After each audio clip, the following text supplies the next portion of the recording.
about to start this meeting of the Sumner County Board of Education for this evening. And before we do, I'm going to stand for a moment of silence, follow that by the Pledge of Allegiance to our country's flag.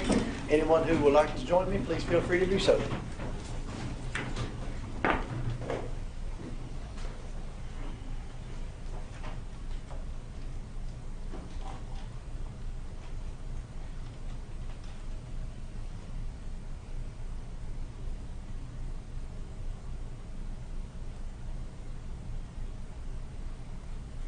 Join me in the pledge. I pledge allegiance to the flag of the United States of America and to the republic for which it stands, one nation under God, indivisible, with liberty and justice for all. First item on the agenda is glasses. All right, first item on the agenda is roll call. Mr. Johnson, you got the roll? Yes, sir. All righty, next item on the agenda is the adoption of the regular agenda. Is there a motion? Motion approved. Motion approved by Mr. Lancaster, second by Ms. Hayes. Any discussion? Seeing none, all in favor say aye. Aye. All opposed? Seeing none, motion carries. Next item on the agenda is adoption of the consent agenda. So motion to approve by Ms. Hayes, second by Mr. Lancaster. Any discussion? Seeing none, all in favor say aye. Aye. All opposed? Seeing none, motion carries. Next item on the agenda is consideration of minutes, discussion, interaction regarding the minutes of the January 23rd regular meeting. Is there a motion? Motion approved by Mr. Lancaster, second by Ms. Hayes. Any discussion? Seeing none, all in favor say aye. Aye. All opposed? Seeing none, motion carries. Next item, discussion, interaction regarding the minutes of the February 6th special call meeting. Motion approved by Mr. Lancaster. Second. Second by Mr. King. Any discussion? Mr. Chairman, I'd like to abstain from this vote because I was not Right. present at this meeting. Well, so noted. So noted. All right, any discussion? Any further discussion? Seeing none, all in favor say aye. Aye. All opposed? Seeing none, motion carries. Next item on the agenda is recognition and hearing of delegations, recognition of Merrill Hyde Magnet School DECA.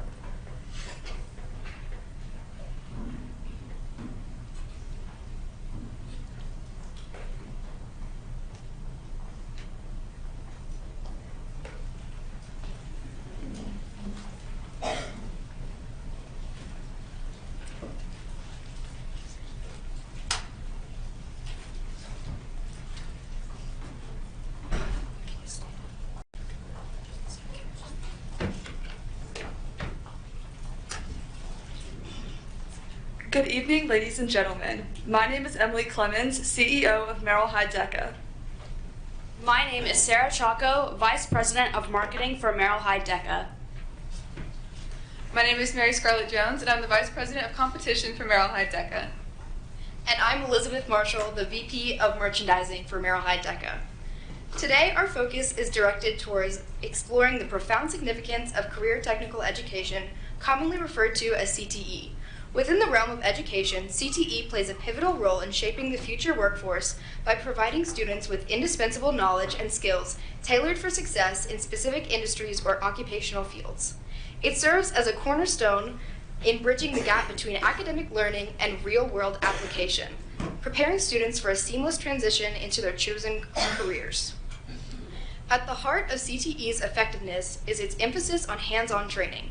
Unlike traditional academic settings, CTE courses prioritize experiential learning, ensuring that students not only grasp theoretical concepts, but also gain practical expertise. This approach is instrumental in cultivating a well-rounded skill set that is essential for navigating the complexities of today's dynamic job market. The scope of CTE extends across a spectrum of industries, offering a diverse array of career paths for students to explore. From the realms of business, marketing, and finance to the intricacies of medicine, law, and IT, CTE provides a comprehensive educational experience that caters to a multitude of professional aspirations. By offering specialized courses in various fields, CTE empowers students to align their education with their passions and interests, fostering a sense of purpose and direction in their academic journey. In essence, CTE acts as a catalyst for career readiness, equipping students with not only the technical know-how, but also the critical thinking, problem-solving, and communication skills essential for success in the modern workforce. As we delve into the importance of CTE, we recognize its role as a transformative force in education, shaping individuals into competent and confident professionals ready to make meaningful contributions to their chosen fields in society at large. You may be wondering what the point of CTE is. Why opt for finance and marketing classes instead of the conventional math and history courses that offer a broad overview of these subjects? The key lies in the distinctive nature of CTE classes. The valuable hands-on experience is one of the primary advantages of CTE. In Merrill Hyde's Marketing 1 class, students engage in a simulated Shark Tank experience. They come up with a product or service, write a marketing plan for it, create a prototype, and present it to individuals in the business field. Moreover, CTE classes offer the opportunity to obtain industry certifications. For instance, Merrill Hyde's Intro to Business class achieved the milestone of being the first in the nation to certify students in Lean Six Sigma. There are currently 40 certified students and counting. This methodology focuses on process improvement, employing various techniques to eliminate wasteful resource usage and defects in production processes, ultimately enhancing company performance.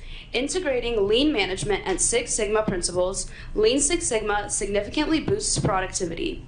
Beyond certifications, CTE equips students with practical skills, fosters career exploration, enhances academic engagement, and nurtures an entrepreneurial spirit. Work-based learning classes within the CTE curriculum are the cornerstone of a well-rounded and effective educational system. These classes bridge the gap between theory and practice, equipping students with hands-on experience that is vital for success with today's rapidly evolving workforce. By immersing students in real-world environments, work-based learning instills valuable skills in these students. Moreover, it empowers them to explore diverse career pathways and make informed decisions about their future based on the experiences they have. Work-based learning is an investment in the next generation, ensuring that they are equipped with the tools, knowledge, and experience to thrive in an ever-changing professional world. Career Technical Student Organizations, aka CTSOs, are co-curricular clubs that enhance CTE programs by offering students an opportunity to put their knowledge and skills to use.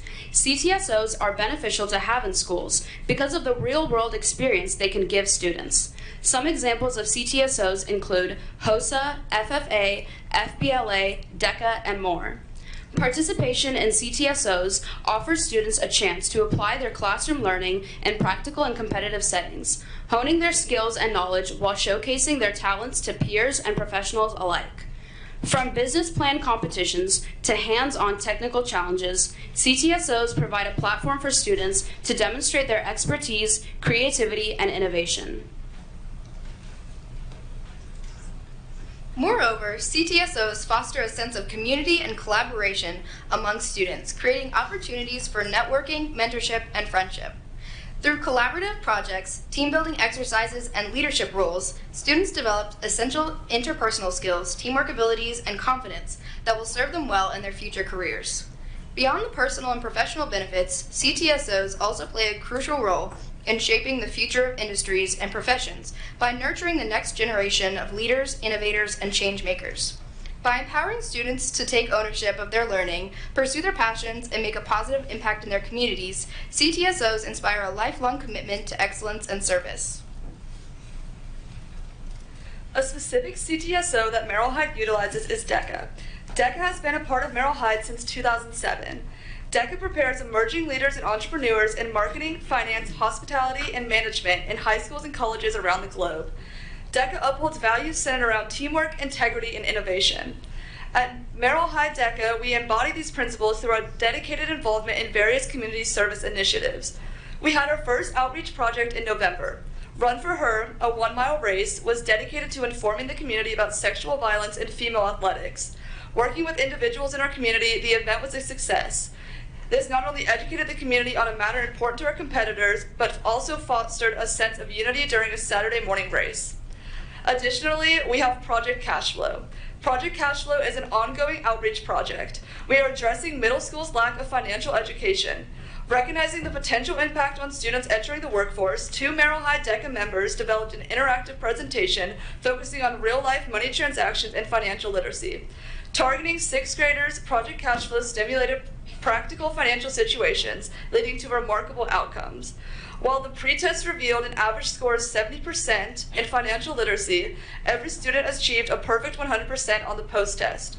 Such tangible success serves as a driving force for Merrill High DECA, inspiring us to continually contribute to the betterment of our community. On top of our many community outreach opportunities, we offer many different ways for students to learn within our school. Students can volunteer to help run the Hawk Shop, an in-school business that offers spiritware. Students can help manage the funds, selling, marketing, and promotion to make the business successful. This can help students practice entrepreneurship scenarios and give them business experience for future careers. Merrill High DECA also promotes mentorship-based success. At the beginning of each year, competitors are paired with mentors who will help them prepare through practice role plays. This preparation allows for students to get practice with the actual competition. It also gives competitors and mentors practice for working with others in future careers and mentoring those around them to promote overall success. We also highly value our success as a chapter. This year, every freshman series event qualified for the state conference, with an impressive 93% of all role plays advancing from district to state. Our recent achievements include 6 competitors securing top 20 placements at the International Career Development Conference in 2023, with 2 freshmen in the top 10. This showcases the undeniable success of our approach to mentorship and preparation. To get a little bit more personal, I thought we'd discuss the way that the benefits of CTE curriculum extend beyond what we learn in the classroom or what we do through clubs. Due to scheduling, I wasn't able to take CTE classes throughout my high school career, so DECA was really my only exposure to these real-world professional scenarios that every student should be exposed to before they graduate high school. Through DECA, I was able to discover my abilities and interests in marketing, entrepreneurship, and just generally get some knowledge of the ins and outs of the business world, which is something I would have never learned about myself without the help of CTSOs that we offer at Merrill Hyde. This past summer, as you can see, I attended Governor's School for Technological Innovation and Business Leadership at Tennessee Tech. There, I was able to take real college classes from qualified professors and guest speakers, and it completely changed my outlook on my professional career as a whole. With 36 other students, we were split into teams of 6 and began the process of developing a product and a startup business as members of a C-suite team, which is a pretty interesting experience we could see how to start a business from the ground up. Basically a month-long Shark Tank project that I wasn't able to do at Merrill Hyde. So opportunities like these, we actually have several students who did apply for the same program that I did because I loved it, I came back, I got students interested. It's through clubs like DECA and CTE curriculums that we're able to provide students with these opportunities, and now so many doors have been opened for me through my professional career that I can take these lessons I've learned from high school and beyond. In summary, career technical education stands as a gateway seamlessly integrating theoretical knowledge with practical skills to equip students for prosperous careers. By immersing themselves in hands-on training, work-based learning, and the valuable guidance of organizations such as DECA, students not only acquire essential skills, but also build the confidence required for the contemporary professional landscape. As stewards of Merrill High DECA, we take immense pride in championing CTE's core values of innovation, integrity, teamwork, as evidenced by our initiatives like Run for Her and Project Cashflow. Let us persist in advocating for the significance of CTE, ensuring the enduring success of Sumner County as a unified community. Thank you.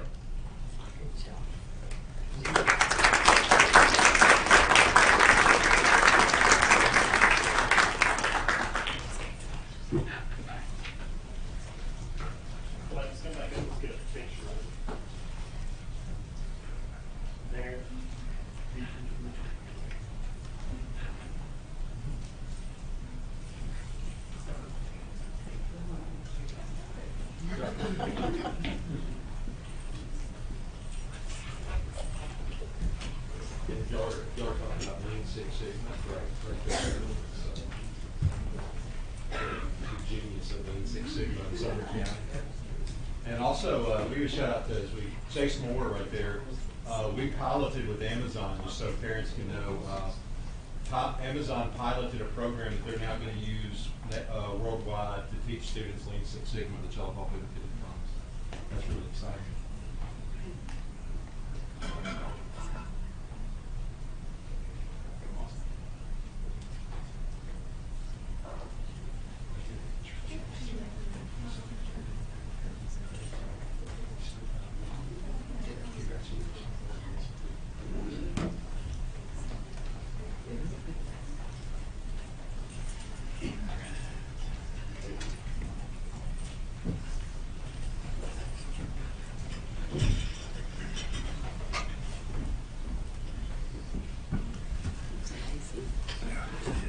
That's our business leaders for tomorrow. I think we're in good hands, don't y'all? Yes.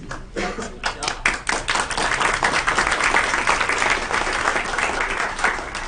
Okay, getting our screens back.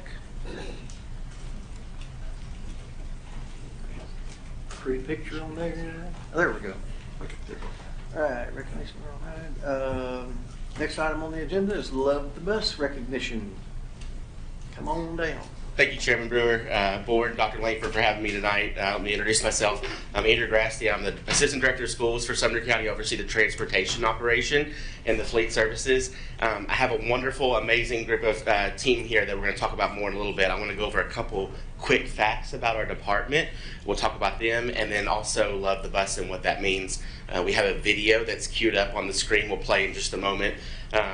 National Association of People Transportation, I really am involved in that. They help us and educate us for helping us make our school buses safer and give us all kinds of tools that we need each day on the road. And I'm the current president of the Tennessee Association of People Transportation. There's a big campaign across the country right now, nationwide. Every February across the country, we celebrate bus drivers, bus mechanics, bus attendants, the staff in the transportation office that help get we have 30,000 students in Sumner County and 237 buses in the fleet and 200 buses on the road every day. And all the people that contribute to that make this possible. And the campaign called the National Association of People Transportation, and we're looking for some places to come film for this campaign. And they went to Dixon County, Loudoun County, and East Tennessee, and actually came to Sumner County. So in this video, that was a national campaign. You'll see it opens up at Liberty Creek. We'll see, and you'll see. Guild Elementary School in there, and some of our bus drivers. Dr. Lynn Hall welcoming some students into her building. Buses are 30 times safer than the average car, says it's the National Highway Traffic and Safety Administration. We got 1,421,000 miles since August 1st of this school year. And just this past Friday, we went just over 12,000 miles in one day. And Dr. Langford and I, we talk a lot about trips to Los Angeles, but I knew that the students from Earl High were going to be here tonight, and so I kind of did a recalculation. Just Friday alone, we serviced enough miles in Sumner County to get us to Disney World in Florida, back and forth 9 times. So that's pretty impressive, and we did that safely, as we do each and every day with teams that we have. It's amazing what they do each day. But I'd like to roll this video so you can see, and then I'll talk about this team over here.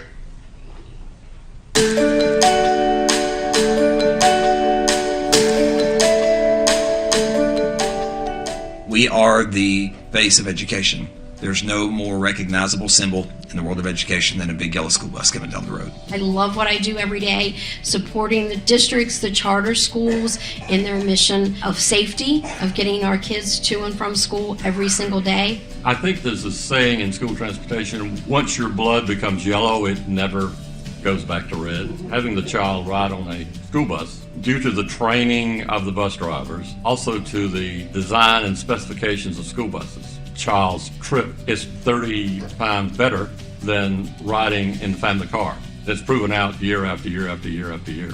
National Highway Traffic Safety Administration, they keep those records. I have so much passion for this industry. Building for future generations is really important. I'm a mother of 3 children, and my kids all ride the school bus, and therefore I have an emotional connection to this industry just to ensure that all students today are safely being transported in buses and give that confidence to parents that they're in good hands. People don't think about the bus because the bus is so safe. And without that bus, most kids would not have access on a consistent, reliable day to get to and from school or their school-related activities. A lot of students, while they're on that bus riding, not only are they building bonds and relationships with other students, they're also doing the same thing with our bus drivers, our professionals. They're having conversations with them that sometimes they may not share with their parents, they may not share with the school, because they truly feel comfortable and protected by our bus drivers. We have hundreds of thousands of dedicated people that work in transportation every day to make sure kids get to school safely. The amount of training that we do with drivers, the inspection process and maintenance of the vehicles, it far exceed what's done in probably any other industry. I think it is an underserved campaign that deserves more credibility. So many times the bus driver, if they're running late or the route has to be canceled, transportation is the first to be crucified. And when we can honor those that get up selflessly and unapologetically serve the community, so many times underpaid, understaffed, overworked, gives them that sense of accomplishment that they need, they deserve.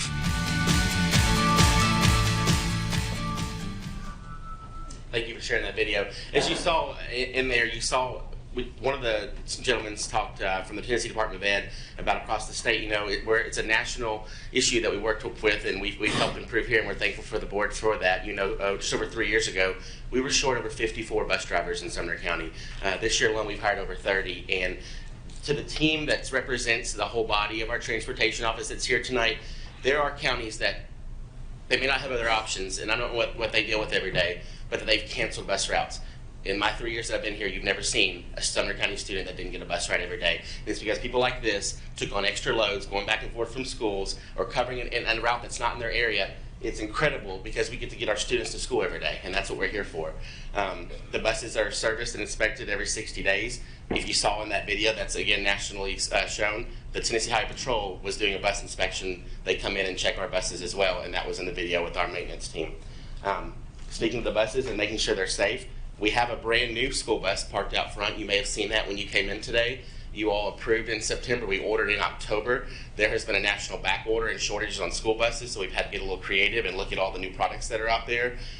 We deal a lot with two primary vendors for school buses in our area, and Miss Paula Rieger back there from Central States Bus Sales in Lebanon, Tennessee. She brought one of our buses. They were built in Fort Valley, Georgia around Christmas time, and they were delivered to them in January, and right now they're getting our bus cameras installed and things that we spec here for Sumner County, and they'll be delivered any day, and there's 4 of them there, and we're really happy with the turnaround time that you guys approved that, and then 4 months later we have our school buses to get on the road every day. So we thank you for that support. I'll continue talking. I'm going to have this team come up front so we can recognize them. We'll get a picture. The ladies that are coming up here, you guys, my faith, my family, my kids, we have 7 at home, and these people are why I get up every day. I get so excited, if you know me, how excited I get for people transportation. And these ladies, come on up, ladies. So,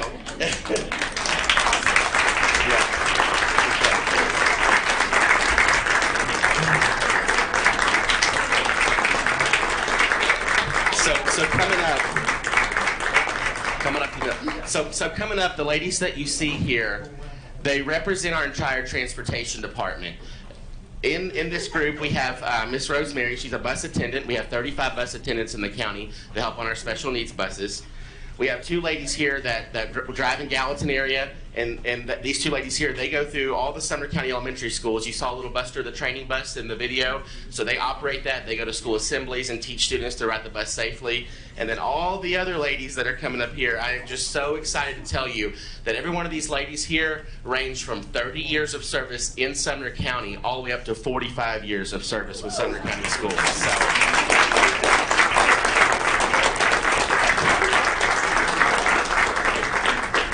You know, what's funny about a bus driver is, you know, they're going to have to get home and get to bed soon because they get up at 4 early in the morning to get ready for the routes to come. But I was incredibly excited when I told them Dr. Langford had let me come and show them off tonight and all the things that they've done all these years. And none of them were like, well, I don't know. Like, they were so excited to come here tonight. So I'm so glad you guys get to see all their hard work that they do every day to get our students to school safely. Of these ladies, 4 of them with over 40 years of service, and 2 of them you can weigh 45 years of service. So I'm so incredibly thankful for them and what they do each day. And they represent over 200 bus drivers in Sumner County Schools. Miss Darnell actually drove my football bus when I was in high school. The 2 others drove the band bus.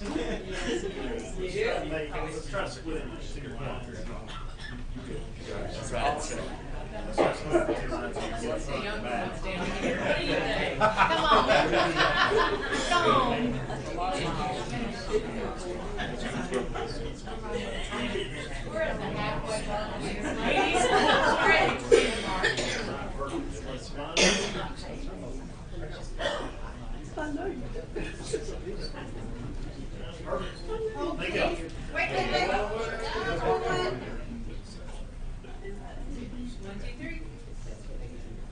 If you don't mind, there was a request by one of these drivers. It's as they exit here, you guys can ask.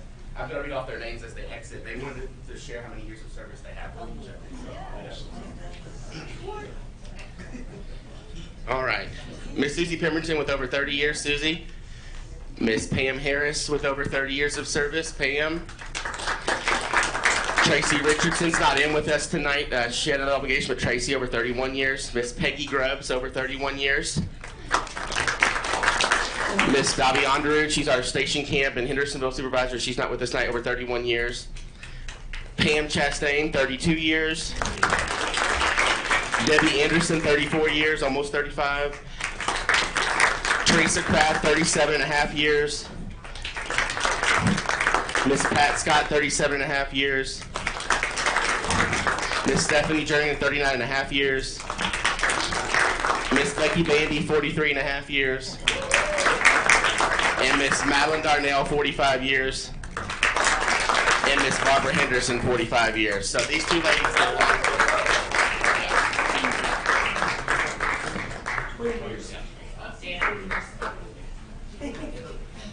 and Miss Janet, 33 years. That's right.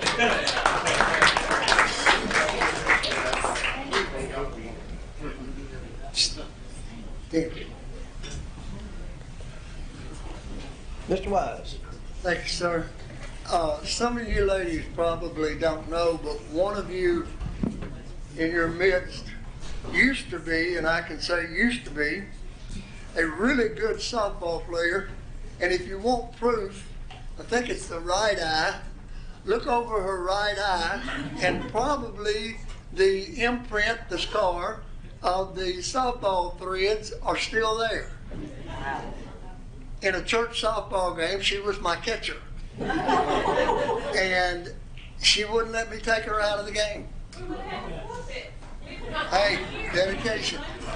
We put a Band-Aid on it, and she went back to catching. And we probably won the game because we had a good team that year. But anyway, she was a great ball player and a great person. And thank you all for what you do. And years of service equals dedication. There's a lot of dedication sitting there in those red t-shirts, and we appreciate you. Thank you, Mr. White. Mr. Gregory? I'd like to say thank you for getting the students started in a good mood every day. The bus driver has more to do with having students to have a good day probably than anybody. And sometimes they may have a whole lot to do with how they go home too. That's important, and we appreciate it.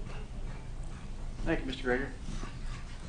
Thank you to you ladies is not near enough, but thank you anyway. Thank you so much for your service and what you do every day. Couldn't do it without you. Next item is public comments. We only have one this evening. Tracy Parker, you would come down and give the rule. We've had you here before, so you know what to do. It's not my first day.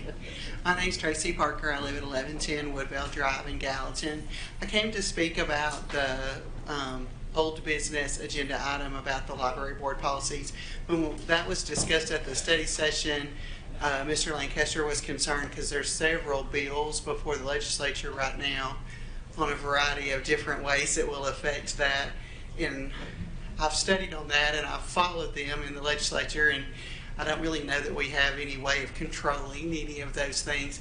So I would like to see us move forward with what we know now, and if we have to make adjustments later based on state issues or changes in the law, then do that instead. Thanks. Okay, thank you, Ms. Parker. Next item is executive session. I understood we have an executive session. We do. Okay. We will be in recess till we get back.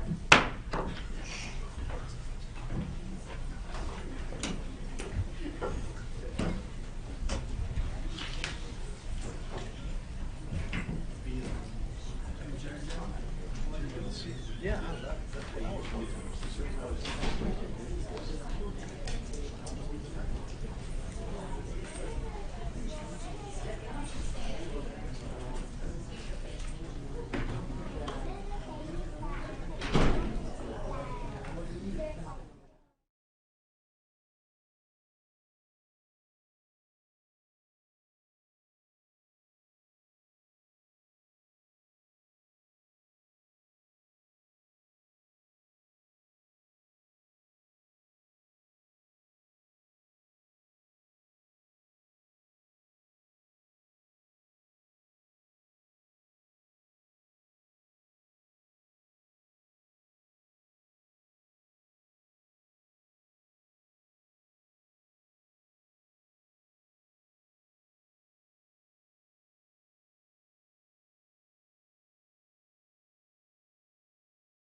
I love she's got her list of qualifications.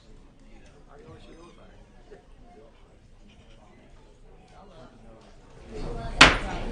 All right, we'll call the meeting back to order. That'll end our recess. Next item on the agenda is reports from the director, Dr. Langford. All right, give me 1 second. We'll get situated. All right, let me give you an update on capital projects, and I wanted to start. I don't have to run through everything that we ran through last time. I do want to go through it quickly though, if you have any questions. I also have a handout. I just wanted to put in print like a one-pager. It's everything that's in the slide deck, but it's just on one page to look at. It's a little easier to look at a summary view, and we'll post this on Board Docs.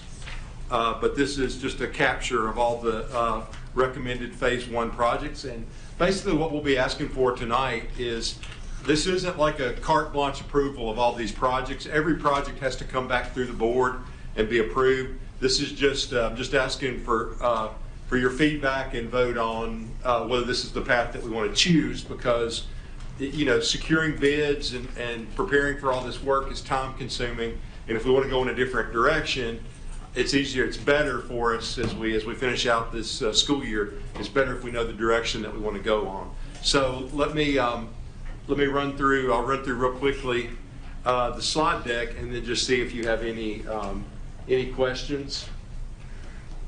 It will help if there it is. All right.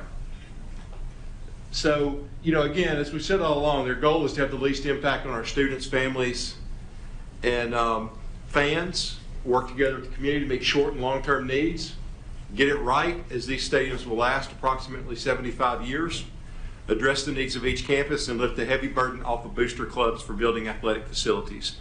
In a future meeting, I want to have a conversation. We had one of the conversations that I've had with several of the quarterback club, booster clubs, and then other athletics support organizations across the county is debt that they've incurred as a result of the projects that they've done. Is there a way for us to capture that debt or help alleviate it, because they all lost some revenue last year because of the stadium situation? We legally, Ms. Brown and Mrs. Brown and Trevor looked at it, and we legally, as a school board, cannot do that because of the way student support organizations are set up. We can't give money because we have to be able to guarantee taxpayers that there's an accounting for it. The county commission could, because they can give to charitable organizations, they can give to ones that have the same classification. So I think it's one of the things that we can, we're in the process of compiling those debt lists, and it would be something for us to consider to ask if the county commission did want to help us out given what happened in the fall and wanted to help out the schools. We're going to collect all that debt for, I know Beach High School, Hendersonville High School, Station Camp High School, and Westmoreland High School all have existing debt sitting there that would benefit from help if it's something that we can do. So it's not something we're not going to, we can't require, we can't speak for the county commission, but we can ask, if they want to partner with us. We moved $15.8 million out of our reserves. If they would like to help out the schools by meeting some of their debt needs, we can get debt free really quickly. They mentioned a voluntary tax when we were over there in the fall. This would be a way to assist and help out our student support organizations, because they have carried a heavy burden. I was talking to a longtime Sumner County principal and legend from Beach High School today, Mr. Cardwell, and we were reflecting on the Beach High School campus. I don't think he would mind me saying that coming from another state to say that the burden that our parents and families carried for 50, 60 years on building athletic facilities. Beach High School had 0 athletic fields. Station Camp was the first high school that had any fields provided as it started. Everybody else built their own. And so, because of that, as we've mentioned and talked about before, there's a lot of work to be done. So I think that that's something for us to consider. We'll put a resolution together. Not something that we have to do, but just something we'll throw out there to see if they would like to jump in and assist us. All right. I do want to say, really excited, and as I've had the opportunity to share with some of the booster clubs and fans and everything else, there's a lot of excitement about the stadiums, and I think, again, the more I look at them, the more excited I am, because they're not cookie cutter. Each one reflects the schools and the school community. This would be the back of Beach High School Stadium. And then Hendersonville. And then this is just a mock-up if we came on campus for Portland. What we're talking about in phase 1 is replacing the home side bleachers in Portland. So, this is if we build an on-campus stadium. What we will come back with will look a lot like, it'll be bigger than the Gallatin visitor side, but they'll be more like that. And then we can go ahead and capture the bathroom. That's the recommendation, is to go ahead and do the bathroom facility. All right, we talked about steel fabrication last time. So just specifically what we're talking about tonight, we have, Mr. Harrison will have a bid coming to us in March for staging rental bleachers to start, to have them in by the 1st of March, by the 1st of May. We have graduations, we have summer events, we have spring games, we have a whole bunch of activities that take place. High school campuses never stop. You have the 2-week dead period at the end of June, 1st of July. That's the only time that there won't be people on that field and using those stands. So we go ahead and stage those at Beach, Hendersonville, and Homeside on Portland. Again, this is just to remind you, this is an average week on any one of our stadiums.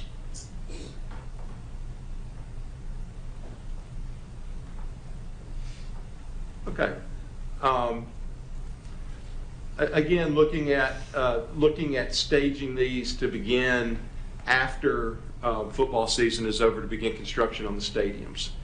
Going ahead and catching, we had talked about doing this anyway after we got done with it. If we got the stadium done this year, we're going to come in next year and get the Beach High School track. If you remember, the site work will be done for the track as a part of the football stadium. Same thing for Hendersonville, construction to begin immediately after the football season. We will be able to have graduation, class of 2024, on campus, replacing the bathroom building. And then I think we'll serve ourselves well if we go ahead and do all the studies. We have to do geotech to get the study done, geotech in the study to be able to have the layout of a future stadium. And then we have time to figure out how we're going to stage those projects out based on our capital funds. Go ahead this school year, we all identified the track at Gallatin High School as a significant and major need. We'll go ahead and bid that and sign it and start it over the summer. Study Gallatin's is a little bit higher because we'll be looking to what we're going to do on the home side, on the historic stadium, but then also looking to see about possibly an on-campus stadium in the future. And then Gallatin High School, they have about $500,000 in different projects that kind of go along with the work that they did on their bleachers last year. We need to slide the field over. And then there's some projects that we can do there to upgrade their experience, create more space for athletes, take care of their sport, their training room, and then do a few projects on their current stadium.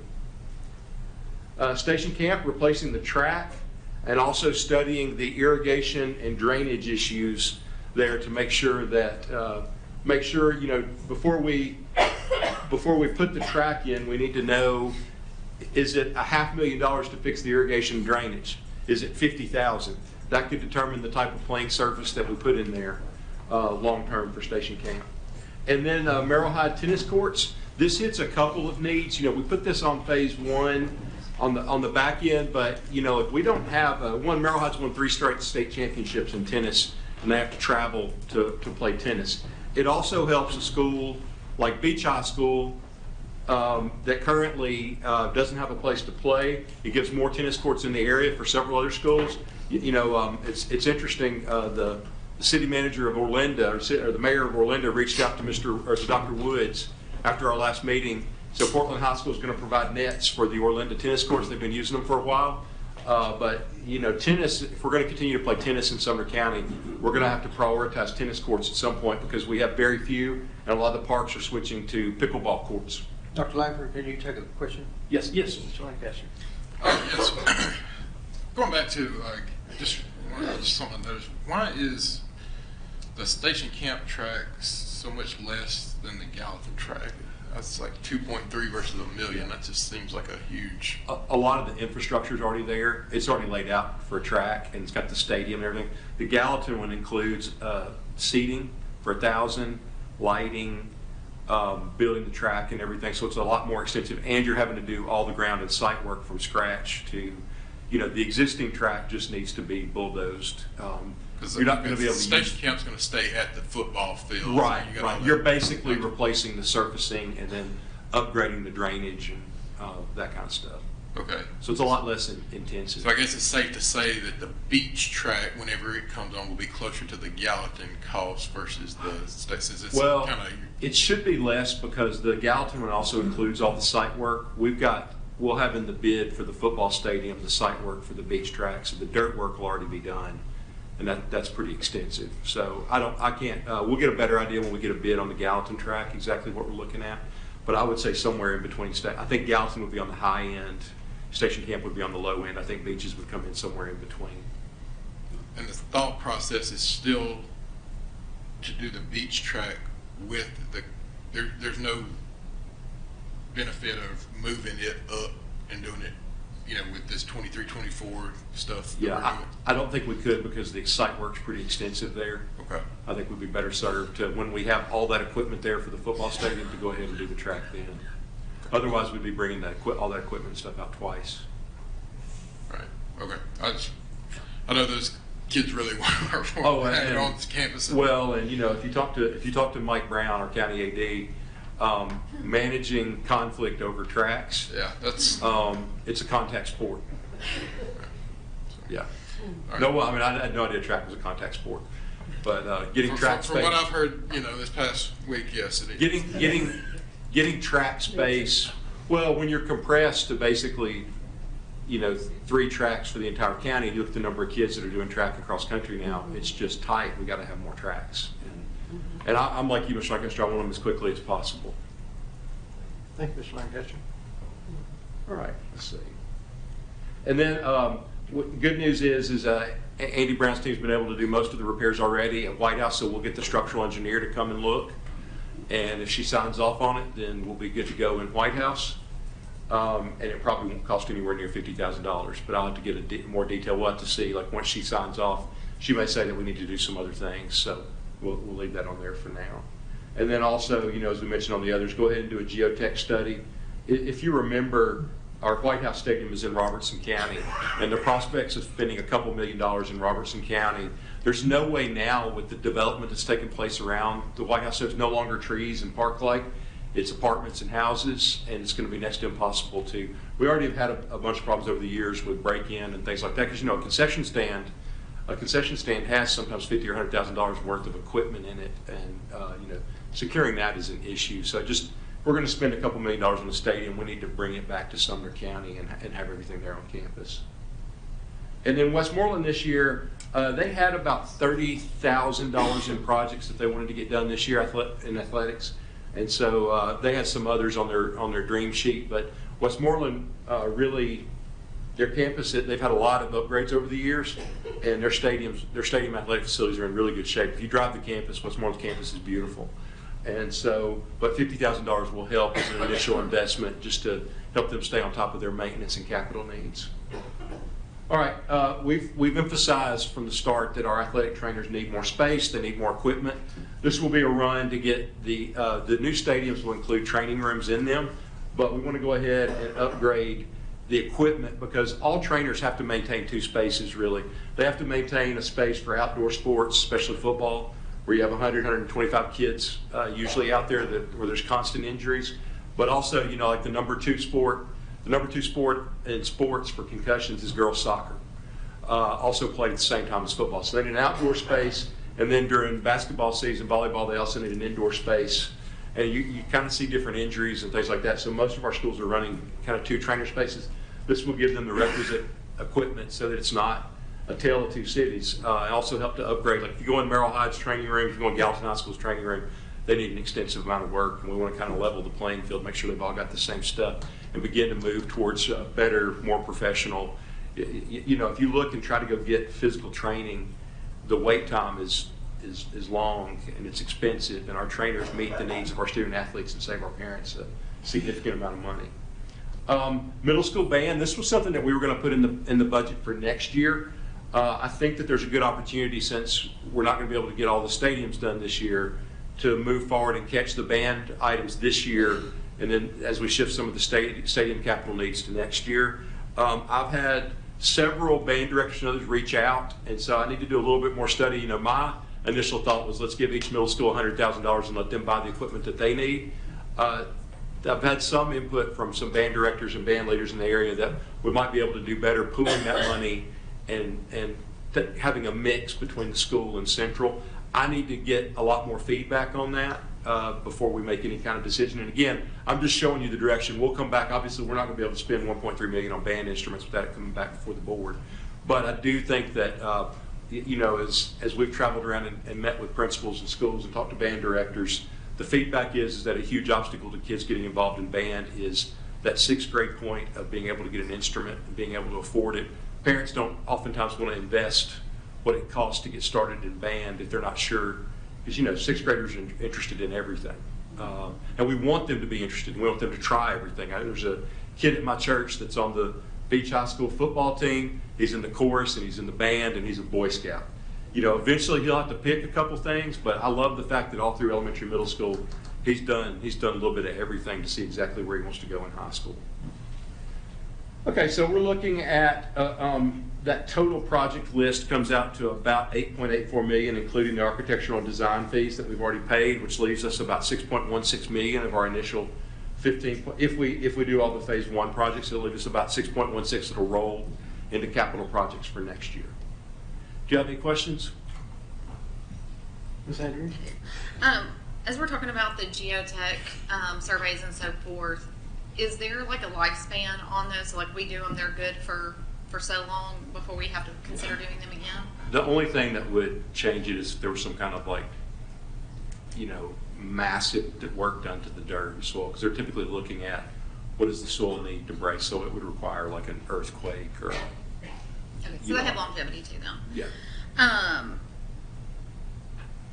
The staging of the rental bleachers, you said that would be done, we would bid that so that they could be done early May, obviously, so that Hendersonville High School can have their graduation.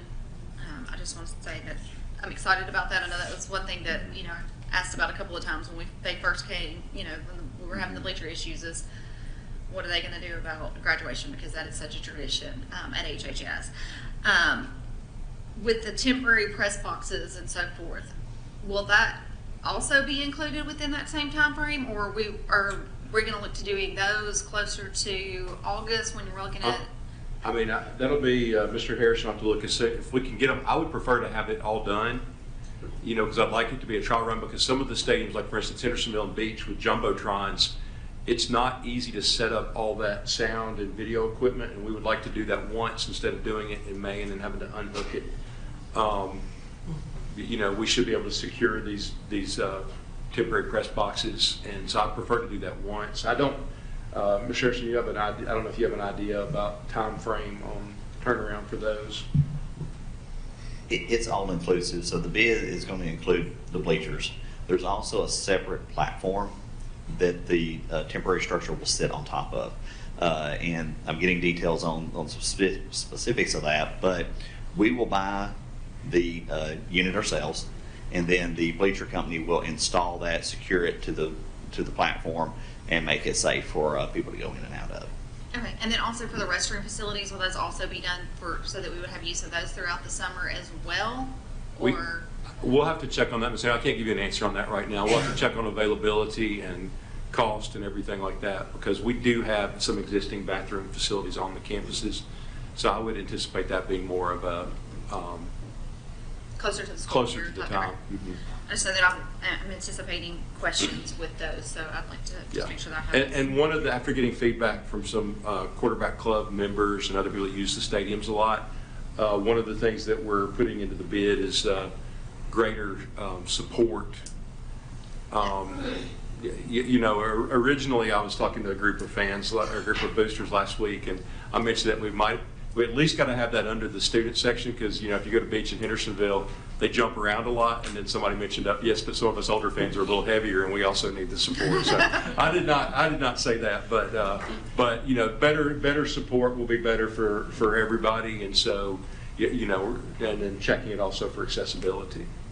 Okay, and then also just following up, talking about the track projects, we are looking at so I know when we've talked about the stadium project, obviously we're looking at starting those as soon as the last football game is over, so just depending upon how the season goes, somewhere between November, late November, depending upon how the season goes. But for the track projects, those could possibly, the standalone, like the Gallatin and Station Camp, not having to wait until November. Right, they would start as soon as, Station Camps will be a little bit more nuanced, because Gallatin should be able to start almost, however long it takes them to get materials and stage. I would prefer Gallatin to get done as much as possible over the summer before school starts back. Station Camp will depend on, one of the things that we'll do is try to get that analysis done, because what we don't want to do is put $1 million track down and then in 3 years have it eroding out from under because of the drainage. So we've got to work in tandem with those things. So that would be the thing I could see. Like if we had to come back and think, like for instance, if it's $800,000 to fix the drainage and irrigation at Station Camp, at that point it makes sense to come back with field turf. But then we would want to put the field turf down first before we did a track, obviously, because you wouldn't want to be running heavy equipment over. And I'm not saying that any of those things are going to happen. I'm not saying that Station Camp's getting field turf. I'm saying that's a decision that the board will have to make based on the recommendation. I don't think that the irrigation and drainage will come in anywhere near that. I think we'll be talking about, yeah, you know, some things that can be done. But not all these projects are November projects, is what I'm. Right. You know, some of these Right. we're not putting everything on hold until November. So there Right. are certain things that as we get the bids and Yeah. we are able to move forward So, with. yeah, so if you look at the sheet that I gave you, all the stuff under 23, 24 should start during this school year. Okay. And then the others down below in 24, 25 would start after July 1st at different times. Another with the Merrill Hyde tennis courts, I will say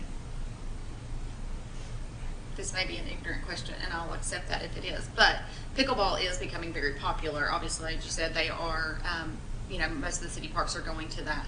Mhm. I feel like maybe similar to lacrosse, where it's very similar to soccer, the way that it's laid out and so forth. Is there a way for us to kind of consider that as we do the tennis courts, that they could easily be converted to pickleball or be used for both?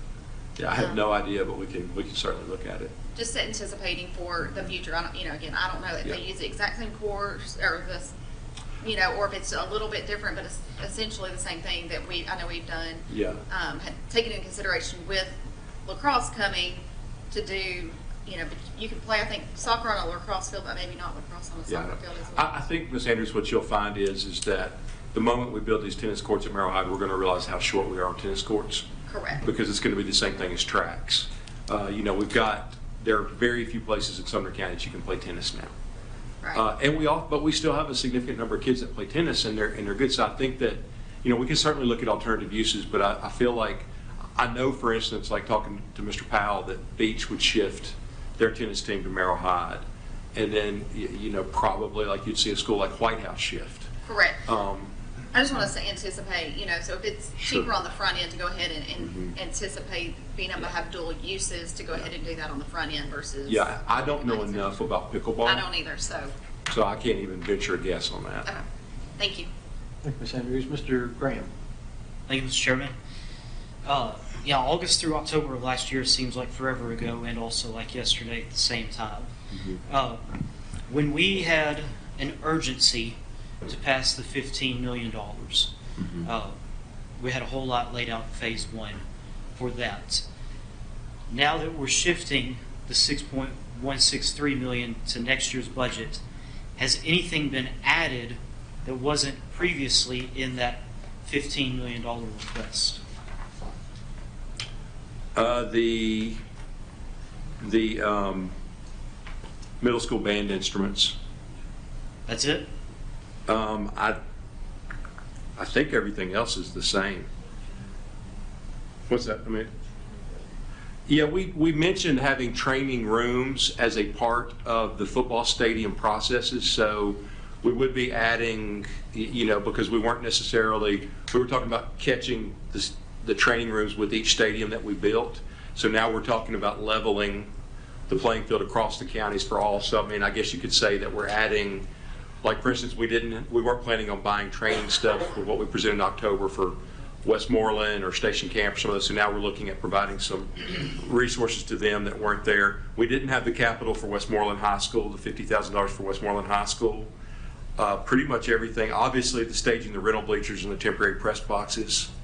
And then originally the Portland High School bathroom building at the current stadium was going to be included as a part of the overall bid. We'll go ahead and catch that. Maintenance is going to build that, and you'll have stuff next month on the materials for that project. Yeah, the reason I ask, I mean, just from a semantic standpoint, you know, we were in an emergency situation, so we had to move money out of savings. I think when we start talking about other plannings and you know, the A portion of Part 1A, I would prefer to see that in our actual budget workshop for next year. I'm not saying we don't need those things. I'm just saying that wasn't part of the emergency of the $15 million that we all worked so hard, you know, to improve. Let me ask just to clarify. So you're saying remove the capital for Westmoreland High School, the district-wide athletic trainer equipment, and middle school band instruments? Yeah, to be part of our actual budget for next year.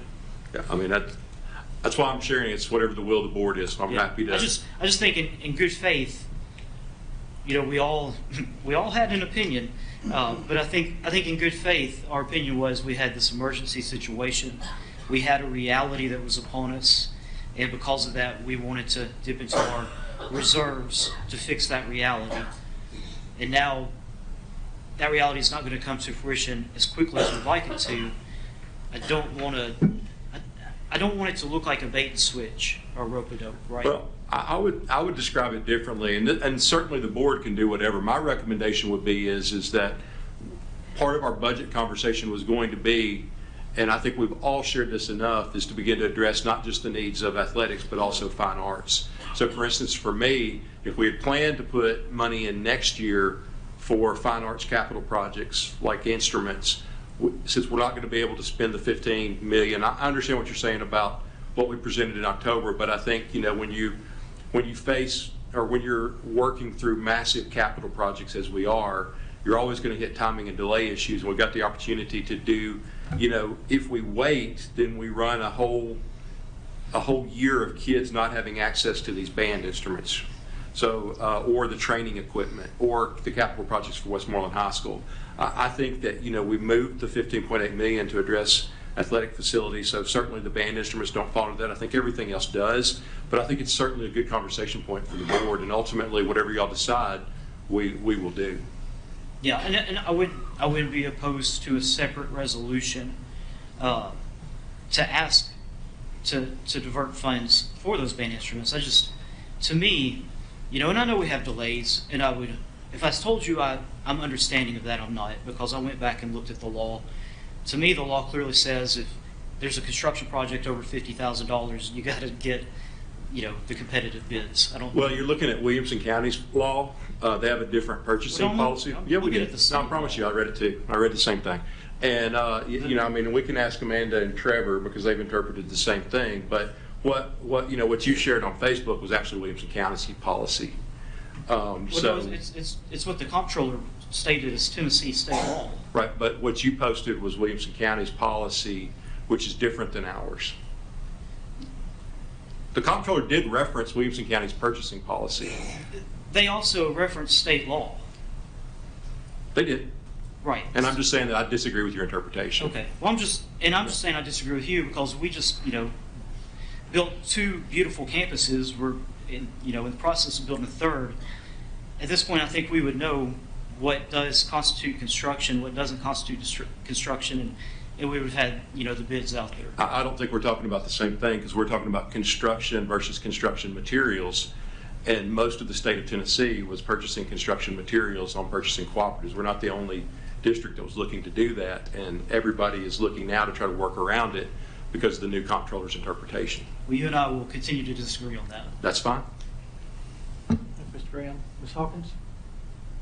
I just wanted to follow up from my question during the study session about renting the bleachers.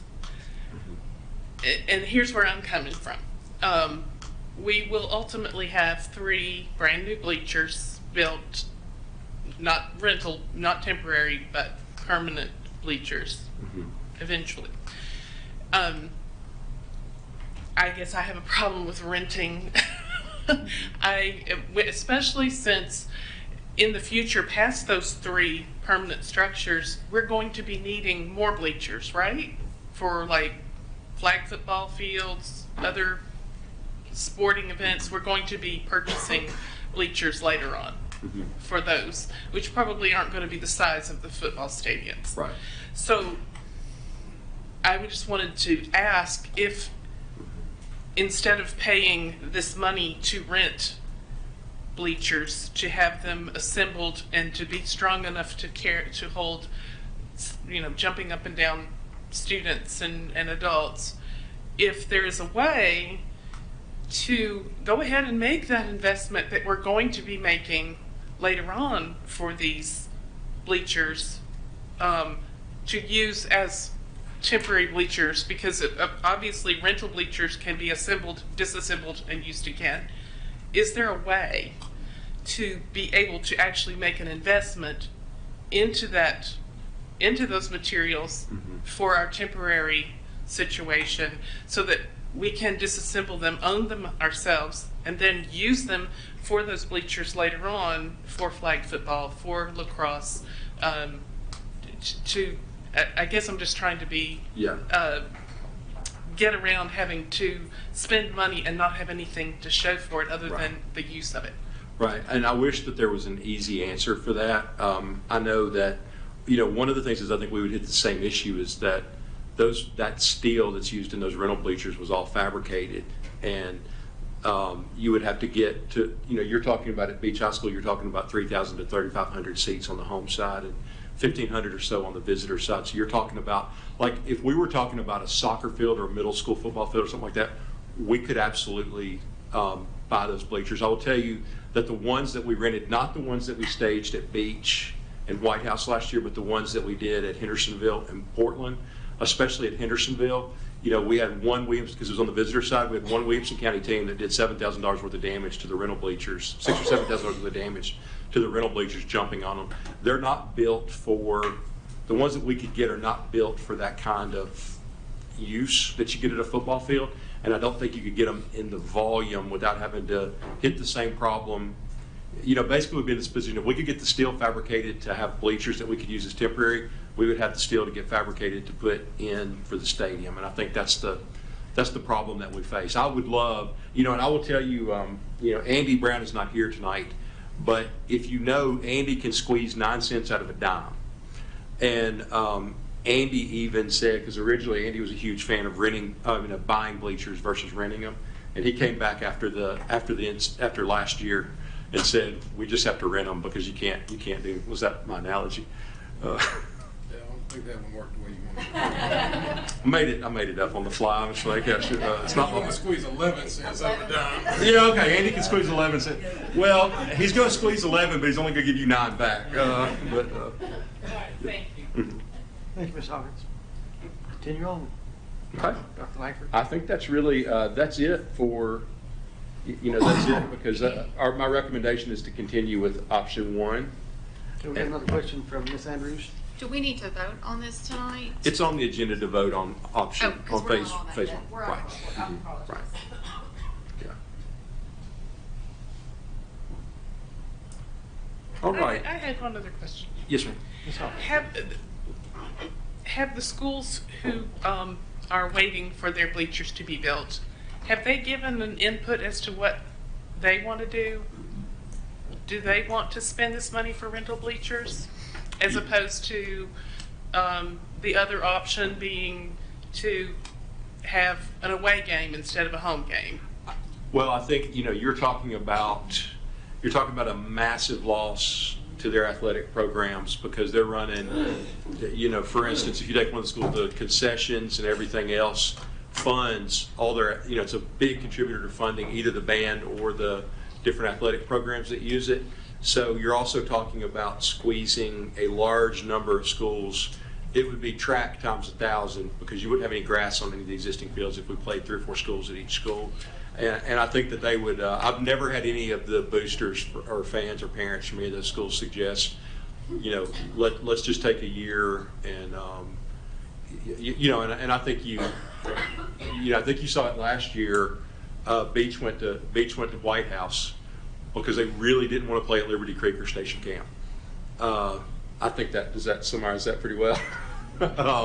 So I think it would create a lot of issues there, but I think ultimately, the kids want to run out on their home football field.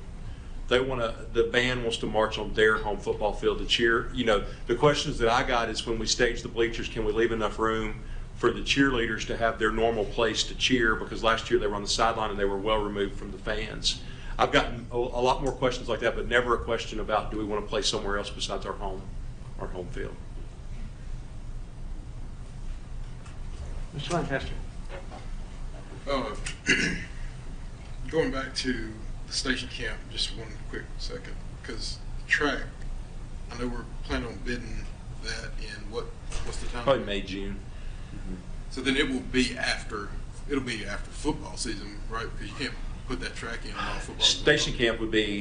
Station camp will probably be after football season because there won't be any loss of use. Want people to And we got to look at, we'll pay for it in this budget year and have it ready to roll. But remember, we're going to have to look at if there's any drainage or irrigation needs, that'll have to take place too. I just want people to have Yeah. expectation? I would love for us to be able to fix the irrigation over the summer on Station Camp's football field, because it's an ongoing need for them. And the 1.5 million for the staging of the rental bleachers, did that also encompass the press boxes and restrooms? Do we think That's just what we put in for the bleachers, but the temporary press boxes are under $10,000 each. Okay. And the For the rental restrooms, are we going to try to get I know this is a big, I went to a lot of different places last year to watch a football game or ref a football game, but there's several different versions of a rental restroom, let's put it that way. We're shooting for the Cadillac of rental restrooms. Well, there are, they're actual. Yeah, we're looking for much better than we have. Nice versus, right. Handicapped accessible. Yeah, that kind of stuff. One of the stories last year, we had a veteran that couldn't get into the bathroom, had to go down the hill. So we absolutely want to address that. Okay. We're also. I know those are hard to come by too. So we're also looking at the building in between, like at Beach, the building in between the football field and baseball, that metal building. There are bathrooms on the end of it that are not in great shape. I've got Mr. Brown's team's going to go out and look to see if we could take both of those bathrooms and turn it into one kind of handicapped accessible bathroom, or just see what we could do to fix them up. I don't know. I haven't been in it in years. We'll have to go out and measure it and look and see, but there may be something where we could get a short-term fix for that area right there. There's a long way to go for handicap. True, yeah. Stacey, did you get your question answered? Okay. All right, looking next, we have the William and Martha Brown Memorial Park, and this was, there's an MOU that was agreed to in 20... Point of order, just real quick. Yes, sir. Next was update regarding Liberty Creek Sewer. Oh, I'm sorry. I missed that, Mr. Graham. All right, so it may have already passed. I haven't gotten a text or anything. I was hoping to get a message. It was before the Planning Commission tonight. If it passes the Planning Commission, it'll take a couple days to get hopefully the plat will be registered by Thursday, and the goal then is over the weekend to go live. So if it passes the Planning Commission, I don't know if it's appropriate to do a ribbon cutting for that, but toilet paper cutting or something. So hopefully by this time next week we'll have the sewer live at Liberty Creek. Mr. Tramp. Shameless plug in relation, Liberty Creek's theater department is doing a production of Urinetown for their spring production. So maybe that could be the commemoration. Which is actually an amazing play. There will be some potty jokes in it, but it's actually a very philosophical play. It's really good. All right. Thank you, Mr. Graham. The William and Brown or Martha Brown Memorial Park. I wanted to walk through a little bit just to explain. This is a thing that's not typical. It was, I believe at the time, it was the largest charitable gift given to a school system in the state of Tennessee. When Mr. Brown passed away, his wife preceded him in death, and he left his estate to a trust. The biggest part of the trust goes to fund technology for Sumner County students in perpetuity. So that part is held in a trust. The executors of the trustees of that trust are the county mayor and the director of schools. So it was Dr. Phillips and Anthony Holt, Mayor Holt. It's now Mayor Isbell and me. If we disagree and can't come to an agreement, then the county law director casts the deciding vote. That's a fairly common way that trustees are set up, with two people and then a third person, like a legal representative that casts tie-breaking votes. So there's been some talk. I've had some conversation just to clarify with the commission. The school board, we do not have any of the money from the Brown Trust held in our bank accounts. What's that? No principal. Like, the interest from the trust comes to the school system in the form of a donation that is then distributed to schools for technology. So that's the way that part of the trust works. In Mr. Brown's will, he left $500,000 for a park. Okay, that process began, 2018, 2019, right after his death. And basically, the $500,000 is in the trust. The state, we received a grant from the state And then got a second one, so now that money is up to $725,000. So there's $1.25 million set aside for this park. $725,000 with Sumner County, and $500,000 in the trust, not the school system. Okay, so Mr. Isbell and I have a fiduciary responsibility as trustees of the state to make sure that Mr. Brown's wishes are met. So we have to wait until the park is approved and signed off on and begun to transfer that $500,000 to Sumner County. We will do that the moment that our fiduciary responsibility is met. I've checked that with an attorney that does this kind of work, and received confirmation that we have a fiduciary responsibility to make sure that Mr. Brown's, the terms of his will and estate are met. And so that's kind of where we are. We're happy. We want to give the money. We want the park to be built. What I wanted to talk through tonight, Mr. Isbell sent me this. It's an MOU that we agreed to in 2020, and it includes exactly what the roles and responsibilities for the school system and the county are. So you have that. I wanted to highlight a couple of things. When we began this process, the park is firmly entrenched in the middle of the Liberty Creek School campus. So it's beautiful. It's going to be great. It's going to give us a fully functional cross-country course, which is something we also desperately need. But it's on a school campus, right? If it's in the name of the county, then it has to follow the rules and regulations of all the other county parks, which are slightly different than what we would want. For instance, if we have a cross-country meet, we want to be able to limit who has access to the park. We can do that as a school system.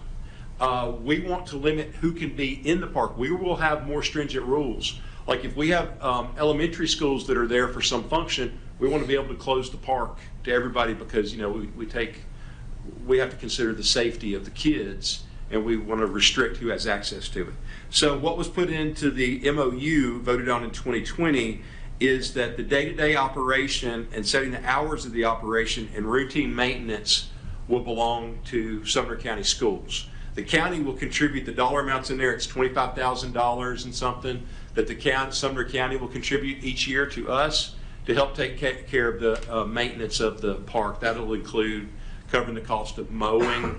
We already have mowers out there as we mow the grass there. So that's kind of just wanted to share that with you and see if you had any questions about the MOU on the park. I know there's been a lot of conversation back and forth, more so with the commission than here, but Mr. Mayor Isbell, I thought it'd be good to clarify with everybody exactly what the MOU is on the park and share that. Because we're getting in exciting fashion, we're getting closer and closer to being able to break ground on it. It's going to be nice for the Liberty Creek campus and for the citizens of Sumner County. Mr. Graham. So what exactly will be our responsibility? Just allocating funds to maintain the park? Mm-hmm. Routine maintenance. Okay. Yeah, mostly I would say the vast majority of it will be mowing. Do we have an estimate how much that would be annually? We don't, but most of the park will remain wooded, and it's not like we're going to scrape the earth of all the vegetation and everything. Just the parts where there are open fields and things like that we'll have to cut. Thank you, Mr. Graham. Mr. Lancaster? So how exactly do we plan on, keeping people out of a park at different points in time? Are we going to have... We're going to write a policy. Okay. That's scary in its own right. Okay. That's just... Yeah, we'll have to put a policy with some rules to set things like, just eyeball, I would say generally the park would be open, but in the event that we have, if a school's doing their fun run there or something like that, we would want the right to reserve the park and close it, and then we could figure that out with SROs and, just like they would do for a race or something like that. I think we want to be able to set some more stringent requirements on who can access the park and things like that. Do we have any, I don't think we have any, but do we have any other school systems around us that have something like that? This is just it's a great research. I don't know. It's something we need to find out. I don't know of any that have a park actually on the physical campus, but I'm sure somewhere there's one. Thank you, Mr. Lancaster. Ms. Hawkins? When the park becomes fully open and functional, who is the party who is liable if there is any issue? Is it the school system? Is it the county? Who is the liable party for this park? That's a great question. I would presume it's us, but the park's registered in our name. Okay, so my reason for asking is that I would think that we would, if we're the ones liable for any kind of issue, then we should be able to have control as to how it's used, as far as dangers and who would have access. Yeah. If ultimately it comes down to us that we are the ones who would be held responsible. And let me clarify that with Mr. Presnell also on the liability. I'll get an answer on that. Thank you, Ms. Hopkins. All right, all done on that? Yes, sir. Okay, Venus Stewart Elementary. First, let me say, I'll explain the situation, but first let me say that the quick actions of Mr. Johnson, Ms. Herron, the faculty and staff at Venus Stewart, Gallatin Fire Department, Sumner County EMS, Sumner County EMA, it really was a testimony to how effective our emergency response is. They triaged 40 students in a couple hours, transported 18 students and a teacher to the hospital. Everybody was okay. So let me tell you what we know. Science Guys has been a vendor that we've used for a long time. They do great experiments. The kids love them.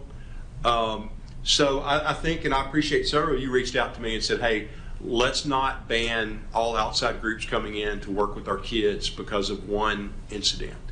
But at the same time, I know Ms. Herron and her team, they're meeting with emergency management and Gallatin Fire and everybody to kind of do an after-action review to find out what we can learn and what we can do better. I know that the Science Guys are doing the exact same thing. The Science Guys have agreed to cover the medical expenses for all the kids and people that were transported to the hospital. They're going to cover that, so we won't have any liability there. That's that part of the process. But I do want to say, Dr. Shelton and his team at Venus Stewart, they contacted on the phone every parent. They told them exactly what was going on. Our nurses were there to triage and work with Gallatin Fire and EMS. They did an outstanding job of handling that. But there was nothing. I've heard some of the rumors that I've heard. They were not drinking dry ice. They were mixing dry. That's a bad combination. They were mixing dry ice, and some of the kids were close to it and breathed in some of the fumes from it. But we don't know much beyond that, except that that the Science Guys have done that experiment a bunch of other times and never had that problem. We are taking the dry ice experiment out of approved experiments in Sumner County, but I'm thankful. Science Guys didn't. They approached it very professional. They were devastated that it happened, and they're committed equally to studying their processes and procedures to make sure that they're solid as well. I'm happy if you have any questions. All right. At the end of your report? Yes, sir. All righty. All right, next item on the agenda is new business, discussion and interaction regarding approval of option 1 for district athletic facilities. Is there a Motion to approve. Motion to approve by Mr. King. Second by Ms. Hayes. Any discussion? Seeing none, all in favor say aye. Aye. All opposed? Seeing none, motion carries. Next item on the agenda, discussion and interaction regarding a revision to policy 5.106, application and employment of school district personnel upon first reading. Chairman Brewer, can we, I'll make a motion to, since 2 through 5 are all dealing with similar policy updates, that we combine those and waive second reading. All right, motion's been made to combine 2 through 5 and seconded. Any discussion on the adding them together? Your light's still on, sir. Oh, I'm sorry. Good. All right, seeing none, all in favor say aye. Aye. All opposed? Seeing none, motion carries. Now then, all in favor of? I think motion to approve. Yeah, motion to approve. There we go. Motion approved by Mr. Lancaster, second by Mr. Andrew. Daniels. I did it again. Any discussion? Seeing none, all in favor say aye. Aye. All opposed? Seeing none, motion carries.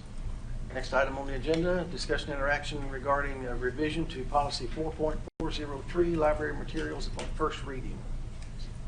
Motion, Mr. Lancaster.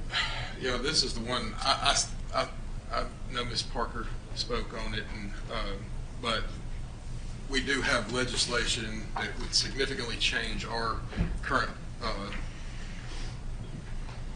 policy as amended, or as this proposal is, and even the one we have in place now. It goes to the Ways and Means in the House tomorrow or Thursday, I believe. I think I shared it with everyone at the study session. So my motion on this right now is to table it until after we can get some idea of what we're going to have to do, because we're going to be coming right back and having to discuss this again and change the policy again. Motion's made to table, seconded by Mr. Lacy. There is no discussion on it. It's a straight up or down vote. It's the same thing as the deferment. All in favor of deferring it, say aye. Aye. All opposed? No. One no. Motion carries, so it has been deferred. Next item on the agenda is discussion interaction regarding amendments to general purpose budget. Motion to approve. Motion approved by Mr. Lancaster, second by Mr. King. Any discussion? Seeing none, all in favor say aye. Aye. All opposed? Seeing none, motion carries. Next item, discussion interaction regarding amendments to the federal budget. Motion approved by Mr. Lancaster, second by Mr. Gregory. Any discussion? Seeing none, all in favor say aye. Aye. All opposed? Seeing none, motion carries. Next item on the agenda is discussion of study session items. Mr. Johnson, what you got? Just to remind everybody, our high school principals will be coming to discuss exam exemptions with all of you, and they're very much looking forward to it. So, and if anybody's got anything else, just feel free to reach out to us. Oh, I've got. I'm sorry. Go ahead, Mr. Lancaster. Will March be when we get our capital presentation, or was that going to be April? Next week, April. Okay. Yeah, I talked to Mr. Brown today, and he's working on getting all of this stuff together. I think it'll take a little bit longer. Okay, thank you. I'd also like to add, if we could, on the March study session, we've got, I want to give plenty of notes, but it's going to be something we're going to have to consider. Is we have a situation in Millersville where we're unsure about the fire protection.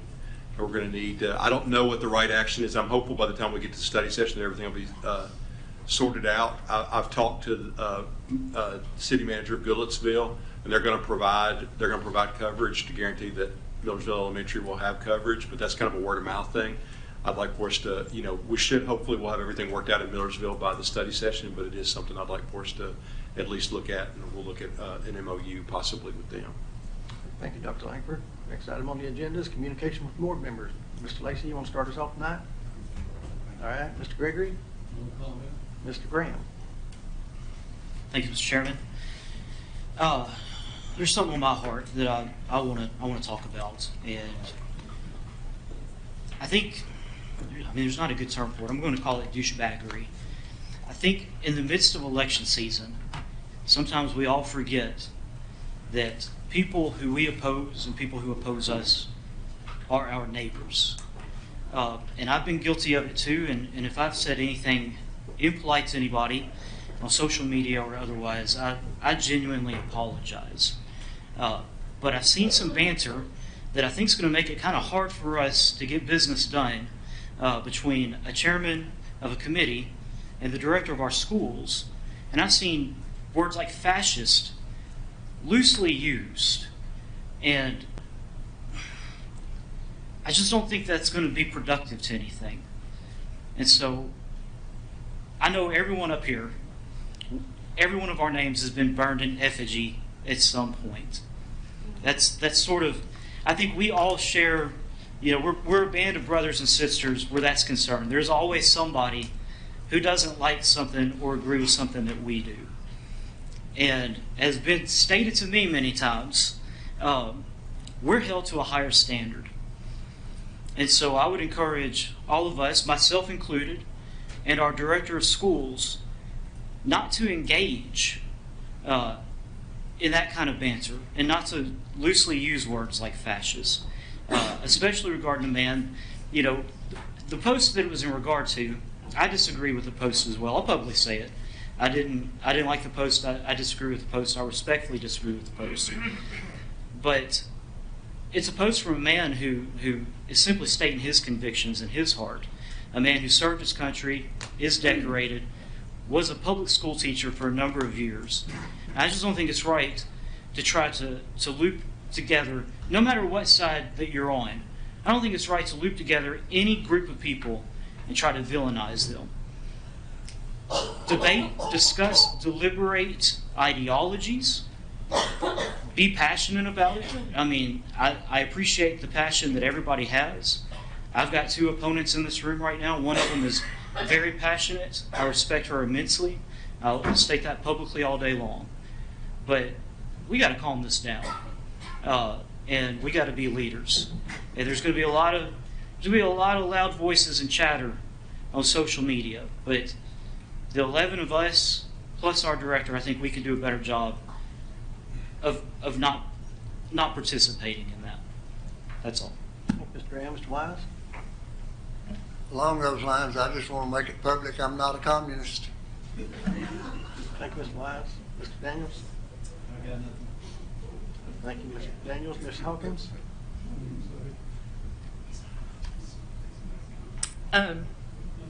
I just in response to that, it's not anything new. I was the victim of lies and of mudslinging and lies about my husband who had just been laid in the ground while I was running for office, so it's nothing new. And I think I do agree that let's point out the good things about the people who are running. I do agree that this vote is very important, and I encourage people to vote. So, but it is something, it still stings 4 years later, the things they said about my husband who had just passed away. So it goes on. Yeah. Mr. King? Yeah. So I just want to point out that we had a teacher that performed at Carnegie Hall this past weekend, and I've not met her personally, but I've seen her performances at Beach, the choral performances. I've gone to some of those, and she performed. This is Miss Allegria, choral instructor at Beach High School, and she performed with the Nashville Symphony Chorus. And that's quite an honor, and that just tells you what caliber of musicians. I'm a musician myself, and I'm a music teacher as well, and that just tells you what caliber of professional musicians we have serving our students. And so I'm just very. I'm going to reach out to her and congratulate her myself. I just found out about this earlier today from our Facebook page. And so I'm just really excited to see that and to know that we have that kind of caliber serving our students. So congratulations to her and thank you. Thank you, Mr. King. Ms. Andrews? Yeah, I'd just like to say thank you to a fellow board member who wants to mention that we should go above and beyond in our actions and in our words. However, your actions and your words don't live up to that. I appreciate every opportunity you get on social media to throw me under the bus or to say something disparaging to me. I'm proud of my work, I'm proud of what I do, and I'm proud of who I support. I also want to make it a point to acknowledge the fact that you're not okay with people calling others fascists, even though their actions reflect that, but you are okay with other people calling us communist. With that, I'd like to remind everybody that early voting is open now until the 27th. Election date is March the 5th. Previous percentages were 14%. 14% of registered voters in Sumner County cast their ballot. As of yesterday, 2.5% of registered voters in Sumner County have cast their ballot. If you want good representation on this board and you want representation who has the backs of teachers and who has the best interest of students, I encourage you to go vote. Thank you, Ms. Andrews. Mr. Lancaster? I forgot what I was going to say. But, I think since the last time we met, I do want to congratulate Station Camp's Bison Bells dance team for winning the national championship, or coming in first place in the nation, however you want to call it. I don't know if you call it national championship, but we'll say national championship. And Liberty Creek Middle School cheer and varsity cheer, and all three of those I have invited either for March or April to come and be recognized. In addition to that, just be in prayer for the Hyde family. That's it. Thank you, Mr. Lancaster. Ms. Hayes? Yes, thank you, Chair. I'm going to flip-flop my comments to Mr. Lancaster's point. All of our schools, our cheer squads, our dance teams, they did phenomenal in competitions. What do you say we have like a spirit night? Could we just recognize these squads? Cheer and dance. Yes. And we'd pack this place out for sure. And there'd be a lot of school spirit.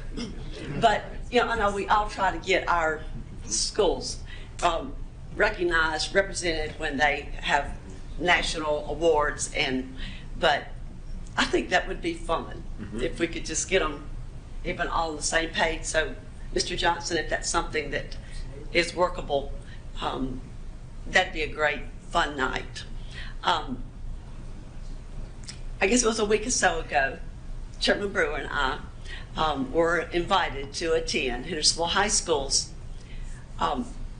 announcement to the faculty and staff that they are a reward school, something that they have been working on for a long time. Mr. Cotter was there. He was very much a part of bringing that school to this place. And it was a great celebration. Just to thank those educators for working so hard to receive this reward school status. Ms. Skinner was there, Dr. Langford. So it was just it was a great celebration. So I just applaud the efforts, all of our reward schools in this county. And also, while I'm thinking about rewards, Forbes magazine, what did we receive, Dr. Langford? We were the #1 middle employer in Tennessee, mid-sized employer in Tennessee, 67th in the nation. In the nation. That is extremely impressive. So thank you to all of our leadership. That doesn't just happen.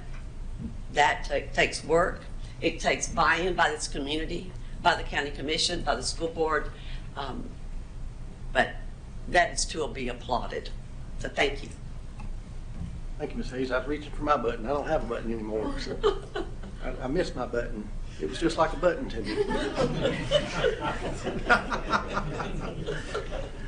Anyway, I don't say it near enough.